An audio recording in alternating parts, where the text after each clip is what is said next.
গতকাল শনিবার উপলক্ষে নিরামিষ দিনে আমি বানিয়েছিলাম ছোলার ডালের বড়া দিয়ে আলুর তরকারি। সম্পূর্ণ নিরামিষ পদ্ধতিতে এবং খুব সহজেই বানিয়ে নেওয়া যায় এই বড়া আর আলুর তরকারি।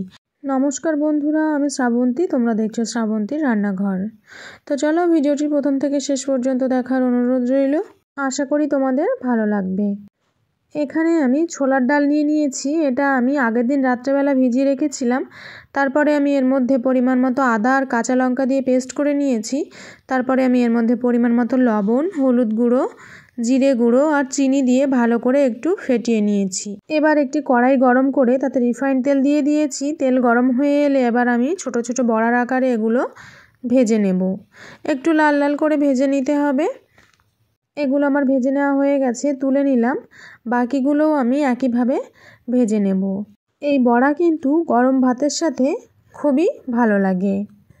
এগুলোও আমার ভেজে নেওয়া হয়ে গেছে, তুলে নিলাম। এবার আমি ওই কড়াইয়ের মধ্যে আরও কিছুটা সর্ষের তেল অ্যাড করে দিয়েছি। তারপরে আমি একটি তেজপাতা এবং গোটা জিরে দিয়েছি ফোড়নের জন্য। ফোড়নটা একটু ভাজা ভাজা হয়ে এলে এর মধ্যে আমি আলুগুলো দিয়ে দিয়েছি।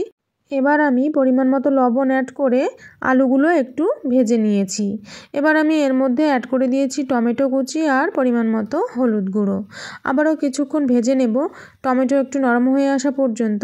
তারপরে আমি এর মধ্যে আদা আর কাঁচা লঙ্কা পেস্ট অ্যাড করে দেওয়ার পরে পরিমাণ মতো ধনে গুঁড়ো, জিরে গুঁড়ো আর দিয়ে দিয়েছি স্বাদ মতো চিনি। কিছুক্ষণ কষিয়ে নেওয়ার পর আমি এর মধ্যে পরিমাণ মতো জল অ্যাড করে দিয়েছি। জলের পরিমাণটা কিন্তু একটু বেশি করেই অ্যাড করতে হবে, কারণ বড়া কিন্তু অনেকটা পরিমাণ ঝোল টেনে নেয়। এবার আমি ঢাকা দিয়ে কিছুক্ষণ রান্না করে নিয়েছি। আলুটা ভালো করে সেদ্ধ হয়ে আসা পর্যন্ত ঢাকনা খুলে আমি বড়াগুলো অ্যাড করে দিয়েছি।